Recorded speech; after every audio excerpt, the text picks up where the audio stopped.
Quick question. How many pyramids does Egypt have? Most people guess around 100, maybe 150. The actual number is 138. Now here's the part that'll blow your mind. There's an African country with over 200 pyramids. That's more than 50% more pyramids than Egypt. And I'd bet everything that 99% of people watching this video have never heard of them. Sudan, home to the forgotten pyramids of Nubia. And today, we're uncovering why the world forgot about Africa's pyramid empire. Let's get the facts straight first.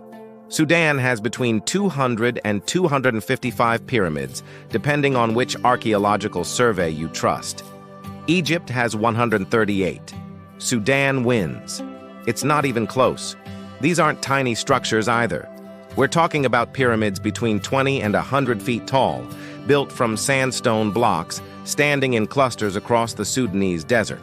The main sites are at Meroe, Nuri, and El Kuru, names you've probably never heard in any history class. So why doesn't anyone know about them? 3 reasons: location, colonial ignorance, and the fact that Egypt's tourism industry is worth billions, while Sudan has been dealing with decades of conflict and isolation. But here's what really matters. These pyramids are older than most people think, built by one of Africa's most powerful civilizations, the Kingdom of Kush, and their story is just as incredible as anything in Egypt. Let me take you back 3,000 years. The Kingdom of Kush emerged around 2500 BCE in what's now Sudan, just south of Egypt along the Nile River.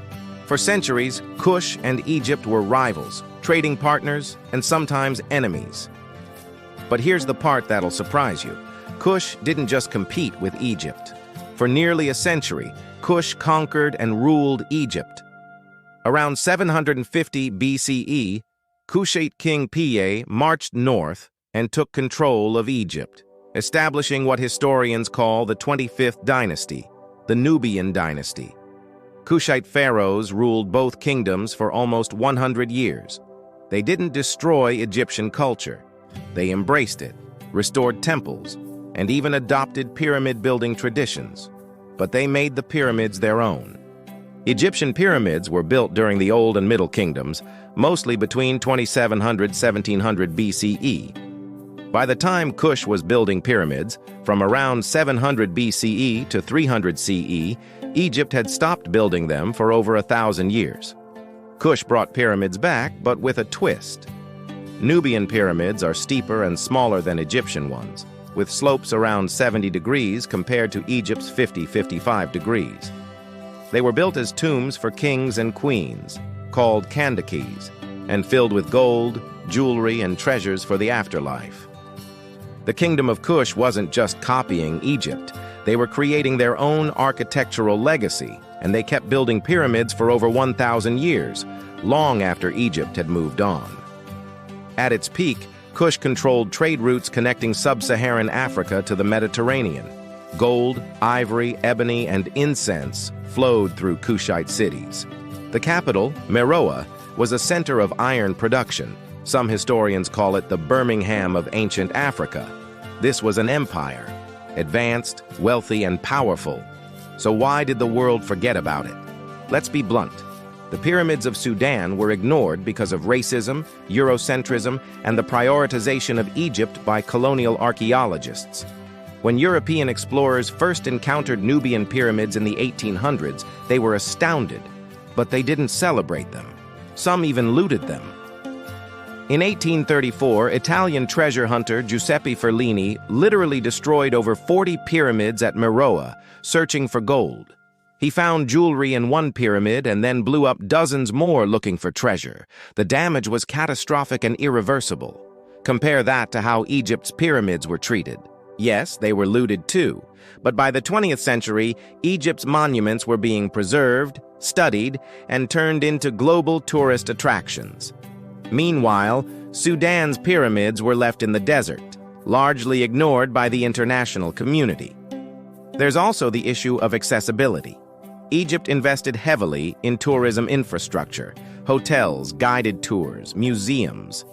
Sudan, dealing with civil wars, economic sanctions, and political instability, couldn't do the same.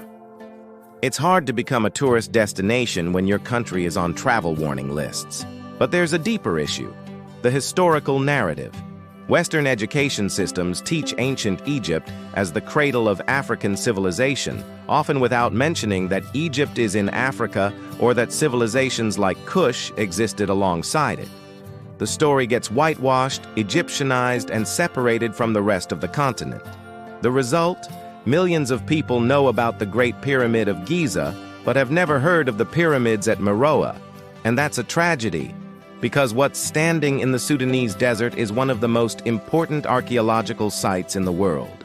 If you could visit the pyramids of Meroe today, and you can, though few people do, you'd see something that looks almost otherworldly. Picture this: over 200 pyramids scattered across the desert in 3 main clusters, most of them steep-sided and made of reddish sandstone. Many have small temples attached to their eastern faces, with carvings and hieroglyphs depicting the kings and queens buried inside. Unlike Egypt's pyramids, which have entrances leading to internal chambers, Nubian pyramids are solid structures. The actual burial chambers are underground, carved into the bedrock beneath the pyramid. Many of the pyramids have been damaged, some by Ferlini's destruction, others by time, erosion, and sandstorms. But dozens remain remarkably intact, standing as silent witnesses to a forgotten empire. The site at Meroe was designated a UNESCO World Heritage Site in 2011, but it receives only a fraction of the visitors that Egypt's pyramids get. In a typical year, Egypt's Giza pyramids see over 14 million tourists. Meroe? Maybe a few thousand. But those who do visit describe it as one of the most awe-inspiring historical sites they've ever seen, not despite the lack of crowds, but because of it. You can walk among ancient pyramids in near solitude, feeling the weight of 2,000 years of history without fighting through tour groups. The pyramids are also under threat. Climate change, erosion, and lack of funding for preservation mean these structures could deteriorate further. Organizations like UNESCO and the Sudanese government are working to protect them, but resources are limited. There's hope, though. In recent years, Sudan has been opening up. Political changes, increased stability, and a growing interest in heritage tourism mean more people are discovering these pyramids. Social media posts from travelers are going viral, and slowly, the world is waking up to what's been hiding in plain sight. So why does any of this matter? Why should you care about pyramids in Sudan that most people have never heard of? Because it challenges the narrative we've been taught about Africa. For too long, African history before colonialism has been presented as either non-existent or primitive. The story goes, Egypt was great, then nothing, then Europeans arrived. Everything in between gets erased. But the kingdom of Kush, with its 200-plus pyramids, its iron industry, its century-long rule over Egypt, and its 1,000-year empire, proves that narrative is completely false. Africa had advanced civilizations, plural. For millennia, they built monuments, traded across continents, developed writing systems, and created art that still stands today. The pyramids of Sudan aren't just tourist attractions. They're evidence. They're proof that the story we've been told is incomplete. And it's not just about the past. Modern Sudan is often portrayed only through the lens of conflict and poverty. But it's also the land of ancient Kush, the home of these incredible monuments, and a place with a rich cultural heritage that deserves recognition. When we talk about the pyramids of Sudan, we're not just talking about stone structures. We're talking about reclaiming history. We're talking about giving credit where it's due. We're talking about showing that Africa's story is far bigger, older, and more complex than most people realize. The fact that Sudan has more pyramids than Egypt isn't just a fun fact. It's a reminder to question what we've been taught, to dig deeper, and to remember that history is often written by those with the power to tell it. And for too long, Africa's story has been told by people who had every reason to diminish it. And Sudan isn't alone. Across Africa, there are archaeological sites, monuments, and historical records that have been overlooked or deliberately ignored. Great Zimbabwe, the Swahili Coast, the Benin bronzes, Timbuktu's libraries, Lalibela's rock-hewn churches. The list goes on. Each one tells the same story. Africa has always been home to advanced, sophisticated civilizations. The pyramids of Sudan are just one chapter in a much larger book that we're only now beginning to read properly.